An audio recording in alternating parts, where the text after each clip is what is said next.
Hello प्यारे बच्चों, आप सभी का इस वीडियो में स्वागत है। तो बच्चों, आज हम पढ़ने वाले कक्षा 9 अध्याय 2 प्रश्नावली 2.4 बहुपद का बहुत ही इंपॉर्टेंट क्वेश्चन 14। तो चलिए इसे ध्यान से समझ लेते हैं। वास्तव में घनों का परिकलन किए बिना निम्नलिखित में से प्रत्येक का मान ज्ञात कीजिए। मतलब इसका हमें सीधा सीधा -12 को 3 बार गुणा करके इस प्रकार से हमें इसका मान नहीं निकालना है सबको, हमें इसका सूत्र की सहायता से मान निकालना है। तो चलिए और सूत्र कौन सा लगता है वो देख लेते हैं, इसे समझ लेते हैं।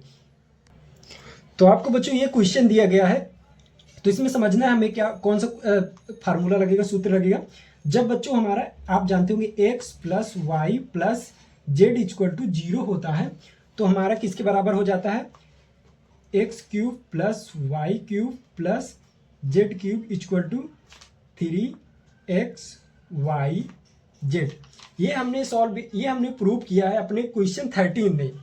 ये हमने क्वेश्चन 13 में ही इसे प्रूव किया है। तो बच्चों, जब हम इसे -12 को x मानेंगे, 7 को y मानेंगे, 5 को z मानेंगे। मान लो हमने x यहाँ पे -12 को x मान लिया और y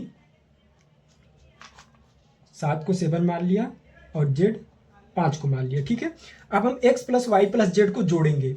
ठीक है, तो यही वाला फंडा हम लगाएंगे इसमें।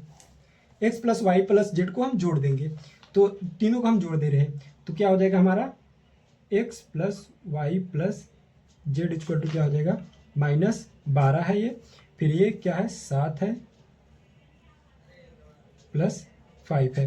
कितना आ जाएगा बच्चों, -12। ये देखो 7 5 12, ये भी हो जाता है 12 12 0 हो जाएगा। तो ये 0 के बराबर आ गया। इसका मतलब है कि हमें इन संख्याओं का क्यूब निकालने के लिए, देखिए x cube y cube z cube निकालने के लिए हमें इस तरह की जरूरत नहीं, हमें 3xyz कर देंगे तो इतने के बराबर हो जाएगा। ठीक है, तो हमें इनका पूरा क्यूब नहीं निकालना है, हमें इतना ही हम निकाल लेंगे तब भी इतने के बराबर हो जाएगा। तो यही आपको समझाना था हमें। तो ये हम क्या करेंगे, 3 इंटू -12 इंटू 7 इंटू 5। ठीक है, तो अब इनका हम आपस में मल्टीप्लाई कर देंगे तो ये -48 हो जाएगा, ये इंटू 35 हो जाएगा। ये हमारा कितना आ जाएगा बच्चों, ये हमारा आ जाएगा टोटल -1260 आ जाएगा। ये इसका उत्तर हो गया। आपको समझ में आ गया होगा, बहुत ही आसान था ये। तो ये हमारा दूसरा पार्ट है। तो इसको भी ऐसे हम x plus y plus z को इसको जोड़ देंगे। तो हम क्या करेंगे, यहाँ पे मान लेंगे, माना x इक्वल टू 28 और y equal to -15, z equal to -13।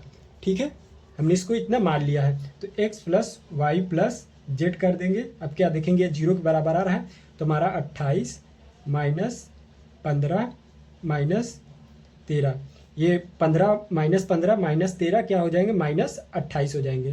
तो -28 -28 ये क्या हो जाएंगे, 0 आ जाएंगे। मतलब x plus y plus z equal to 0 के बराबर हमारा आ गया है। x plus y plus z equal to जब 0 के बराबर हमारा आ जाता है तो हम क्या लिखते हैं, x cube plus y cube plus z cube equal to 3xy Z.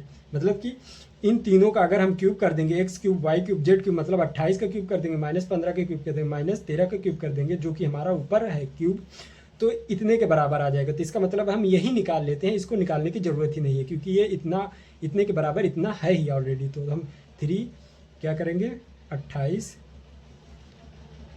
-15 और -13।